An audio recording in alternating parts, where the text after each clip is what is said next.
intact, just if he decides the other person should have it, is it possible for him to give it to another person? Ask what you want to ask.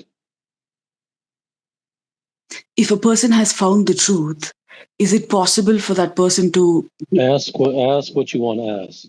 If you're only asking hypotheticals, I'm not interested.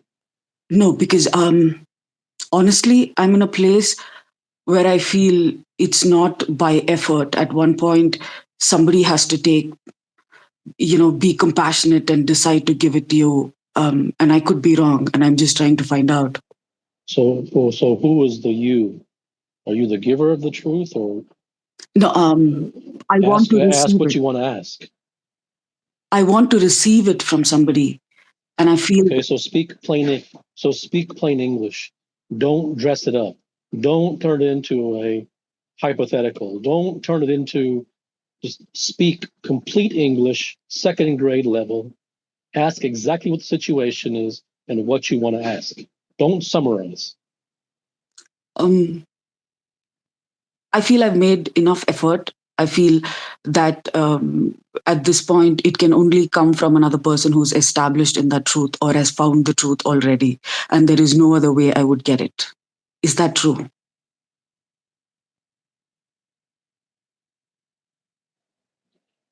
It depends what you mean by get. And when I say that, you know that I know what get means, right? Yep. So before you give a reflexive answer, there must be a reason why I'm asking the question, right? So it would not be wise to just blah blah blah respond and give me the dictionary definition of get, right? So you know that I'm asking. There's a reason why I'm asking the question. So it depends what you mean by get. I would say that I'm in a place where for me to just be in the present, be now, and I've had glimpses of how nice that is, but I can't work myself to be there all the time, or that there are parts of me and the very fact that you're trying to do that is really the remnants of spirituality and all of the jargon and all of the nonsense and all of the information and stuff that has bled into you. One really must, in order for the possibility for truth to even occur, there must be room for it.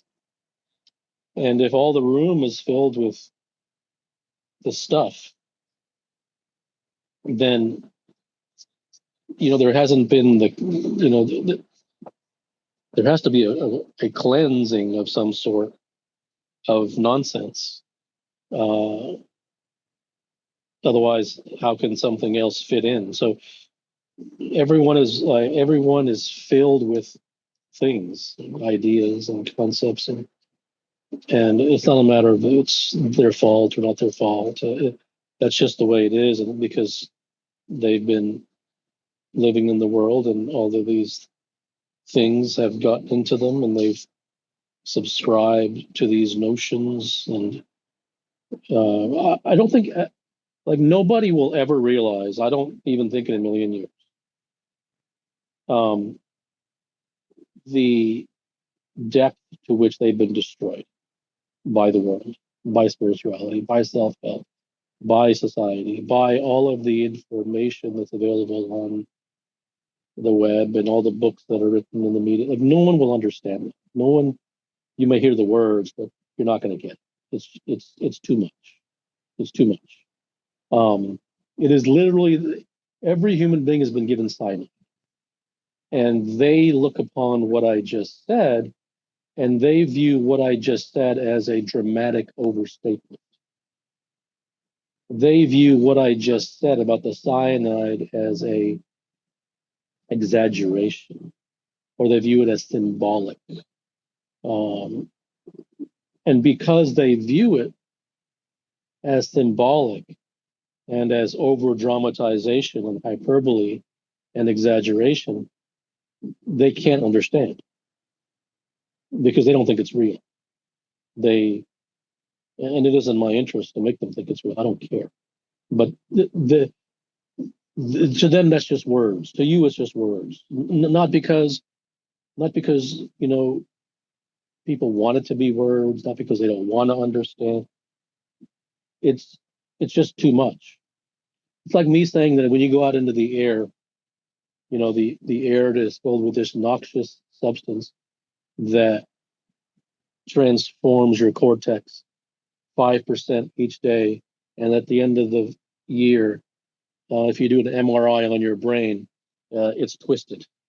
Like, I mean, that would be dramatic and that would be hyperbole.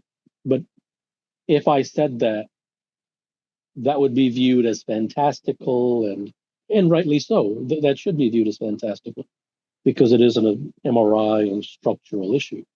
But when I say that all of the stuff and the jargon and the prescriptions and the conditioning and all of these things have been given to you as pure cyanide, and you have been dead for a very long time since you were a very small child, that is viewed in the same way as me saying that when you leave your house every day and the 5% noxious or 5% change in your brain happens and your brain is twisted, you view it in the same way. And that's a problem. And there's a problem for me. It's a problem for you. It's a problem for you because it will be very difficult for you to get past the notion and the belief that that is exaggeration, that is hyperbole. You will not want to view it as cyanide. You might think, oh well, he's just over dramatizing it. Okay, what he's basically saying is that the things I've been given not really true and it's fine. You don't understand. You don't understand. When you've been fed something for your entire life, then that changes the way that you think. That and what you think changes the way that you behave. And all these things change what you believe. So what you believe and what you think based upon the information that you've been given, completely 100% in the most practical, immediate, moment to moment, day to day living reality, that doesn't affect your life. That is your life. If you've been told that you're living in France, but you actually live in India, but you're convinced that you live in France, that isn't a small thing because you will go outside and look for the Eiffel Tower. Your behavior, this is not theoretical. This is not a minor thing. It's your entire life. You might even go outside and start speaking French. And because you speak French, then you will fail all your courses in school. And you will destroy all your relationships. So, like, everything I say, no matter how much it seems to me dramatized, you know what the truth is? The truth is that I can't dramatize it enough. And that if you are wise or want to be, you will take whatever I say and bump it up about 4 million times. But there aren't enough adjectives for me to 4 million X it. X it, not EXIT. X space it. Words can't 4 million X it. I can't. I could add every adjective in the English language. It still wouldn't. That's your job. So when you are filled with all of these things, then those things become you and you become them. You become a French person. I'm not disparaging French. It was just an example. Don't send me any nonsense or I'll block you. You speak French. You think you're in France. Um, you you look for French food. Everything you do is wrong. It's wrong according to your circumstance. Now, if you were in France and you were told that you were French, okay, fine. You've been told the truth. Now, whenever you go and speak French and you look for French food, you won't have problems. So, this is one of those if there's one message thing, right? Like, when you, like, everything that comes out of, I'm not picking on you, it's everybody. Everything that comes out of a human being's mouth, why does it come out? Did he think of those words? Of course not. Those words come out because they first went in. So when someone says, the consciousness of the plane of consciousness and the love of this and the all this garbage, right? That wasn't the person. That was what was fed to them. So the understanding of just how much you have been destroyed. There's even destroyed as minor because now why is it destroyed? Because if you were not fed those things, you absolutely would have been in a different place. That's not even theoretical. I'm not saying that you would have been richer or this or that. I'm not going to give you the detail. But if you were not fed things that weren't true, then even if you were not fed the truth, fine.